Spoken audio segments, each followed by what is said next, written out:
Hello everyone, कैसे हैं आप सब? Hope so that you all are doing great and आप लोगों की प्रिपरेशंस भी अच्छी चल रही होगी। So welcome back to my channel. Here I am with another revision video of an important essay, that is essay 510। So वो revision अपन फटाक से स्टार्ट करते हैं। 510 क्या होता है? Initial audit engagements, that is opening balance का ऑडिट करना। ठीक है। अब इनिशियल ऑडिट एंगेजमेंट्स क्या होता है?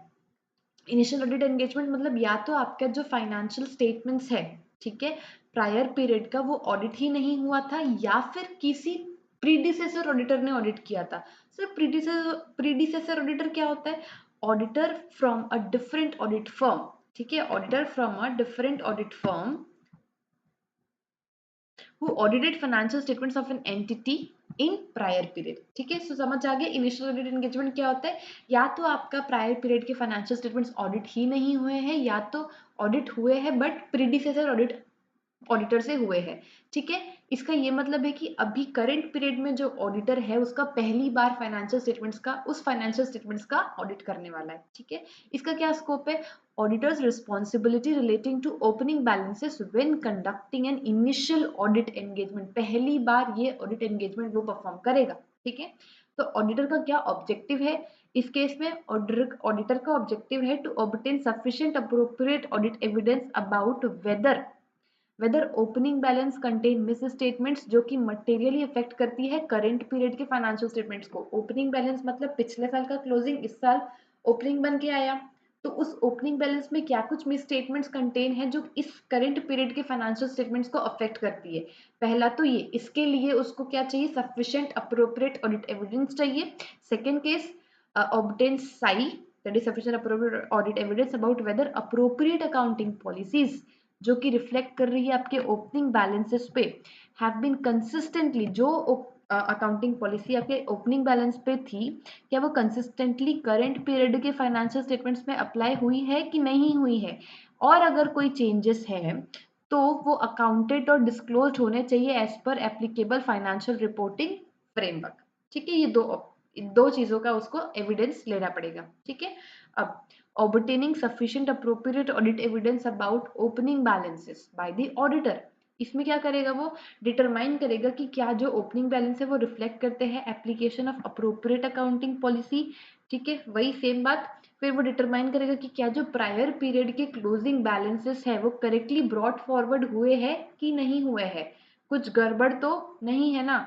So whether prior period closing balance have been correctly brought forward to current period, या अगर कोई एडजस्टमेंट्स किए गए हैं, अगर किए गए हैं तो वो अच्छे से डिस्क्लोज हुए हैं ना as a prior period item in current years PNL. हो सकता है पिछले साल का कोई आइटम हो जो छूट गया हो, इस साल रिकॉर्ड कर रहे हो, तो पिछले बार का जो क्लोजिंग बैलेंस है वो अगर इस बार का ओपनिंग बैलेंस में कुछ एडजस्टमेंट कर रहे हैं तो वो प्रॉपरली डिस्क्लोज होना चाहिए। ठीक है, as a prior period item in the current year PNL. Okay, अब performing one or more of the following, क्या परफॉर्म करेगा? Where prior year financial statements were audited. ठीक है, जहां पे पिछले साल का फाइनेंशियल स्टेटमेंट्स ऑडिट हुआ था। सो क्या यूज करेगा वो? ऑडिटेड फाइनेंशियल स्टेटमेंट्स की कॉपी को यूज करेगा, पर using the copies of audited financial statements including other relevant documents which is relating to prior period financial statements. ठीक है, अब उसके बाद वो क्या इवेल्युएट करेगा? इवेल्युएट करेगा कि whether audit performed in current period वो एविडेंस प्रोवाइड करता है कि नहीं अबाउट ओपनिंग बैलेंसेस, ये पहले, उसके बाद वो इवेल्युएट करेगा।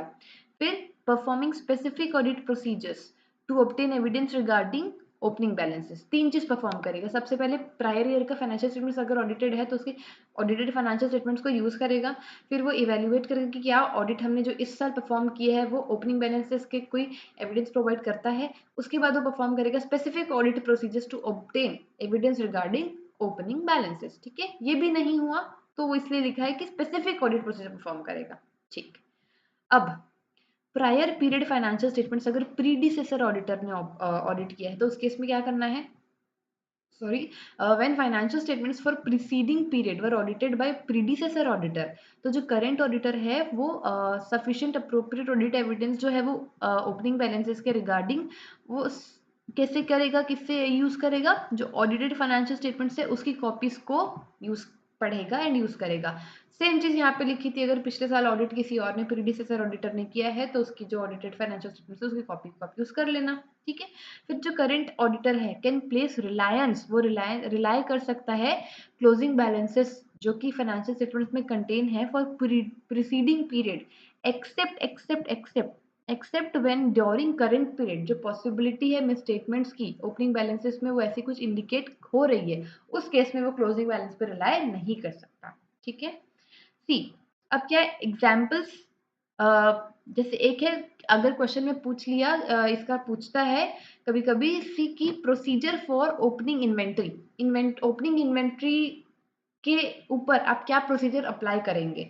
सो ऑब्जर्व करना, इन्वेंट्री का जब भी क्वेश्चन आएगा तो इन्वेंट्री काउंट परफॉर्म करना होता है, observing current physical inventory count, and फिर आपको रिकंसाइल करना है उसको ओपनिंग इन्वेंट्री क्वांटिटीज में। आप ईयर एंड पे आपने क्या करवाया, फिजिकल इन्वेंट्री काउंट करवाया, अब उसको रिकंसाइल करना है तो उसको बैकवर्ड कैलकुलेशन करके आप उसको ओपनिंग इन्वेंट्री तक अमाउंट लेके उसको रिकंसाइल करना, फिर परफॉर्म करना procedure on gross profit and cut off, then perform करना procedure on the valuation of opening inventory items.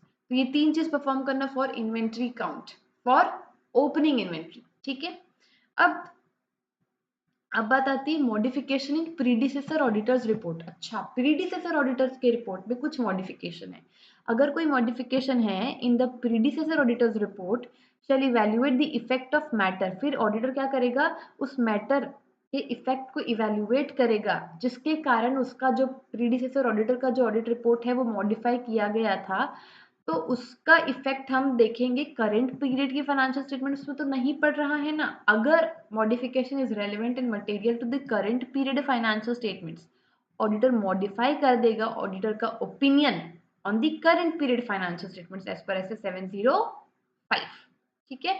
अब सर मैनेजमेंट और टीसीडब्ल्यूजी के साथ कम्युनिकेशन होगा, अगर ऑडिटर को कोई एविडेंस मिलता है that opening balance contain miss statements, तो उस केस में कम्युनिकेट करेगा मैनेजमेंट टीसीडब्ल्यूजी से, फिर ऑडिटर परफॉर्म करेगा एडिशनल प्रोसीजर्स टू डिटरमाइन उसका effect on the current period financial statements, and उसके बाद अगर ऑडिटर कंक्लूड करता है कि जो स्टेटमेंट्स है वो एग्जिस्ट करती है करंट पीरियड फाइनेंशियल स्टेटमेंट्स में है, तो ऑडिटर क्या करेगा, कम्युनिकेट करेगा उस स्टेटमेंट्स को मैनेजमेंट और टीसीडब्ल्यूजी के साथ। ये तीन चीजें होगी तब वो जाके मैनेजमेंट और टीसीडब्ल्यूजी के साथ कम्युनिकेट करेगा, ठीक है।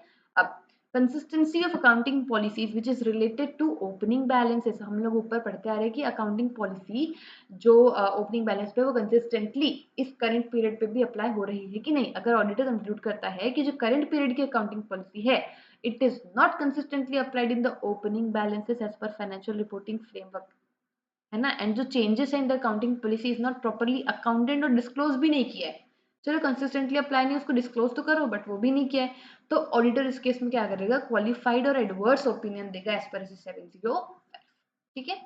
अब सर लास्ट टॉपिक 510 अपना कंप्लीट हो जाएगा, reporting by auditor with regard to opening balances. अगर ऑडिटर जो है उसको कोई एविडेंस नहीं मिल पाता रिगार्डिंग ओपनिंग बैलेंसेस, तो ऑडिटर क्या करेगा, एक्सप्रेस करेगा क्वालिफाइड और disclaimer of an opinion as per ऐसे 705। और अगर ऑडिटर कंक्लूड करता है कि जो ओपनिंग बैलेंसेस स्टेटमेंट कंटेन है जो कि मटेरियली अफेक्ट करेगी करंट पीरियड की फाइनेंशियल स्टेटमेंट को, एंड जो इफेक्ट है उसमें स्टेटमेंट का वो प्रॉपरली अकाउंट नहीं किया गया, it is not properly accounted और डिस्क्लोज्ड, उस केस में ऑडिटर क्या करेगा, क्वालिफाइड और एडवर्स ओपिनियन एक्सप्रेस करेगा, ठीक है। सो ये 510 अपना कंप्लीट हो गया है। आप इसको 2 से 3 बार अच्छे से रीड करना, पढ़ना, समझना एंड क्वेश्चन सॉल्व करना, जिससे आपकी इस स्टैंडर्ड में अच्छे से ग्रिप बन जाए। और इसके पहले भी जितने स्टैंडर्ड्स बताए हैं मैंने रिवाइज करवाए हैं, वो भी अगर आप लोगों ने नहीं देखे, आप लोगों को हेल्प होगी, एक बार वो चीज़ें आप देख सकते हैं। नोट्स के लिए मेरा टेलीग्राम चैनल ज्वाइन करना, वीडियो अच्छा लगा हो, आपको रिवाइज करने में हेल्प हुई हो ये वाला स्टैंडर्ड, तो please do like, comment and share with your friends.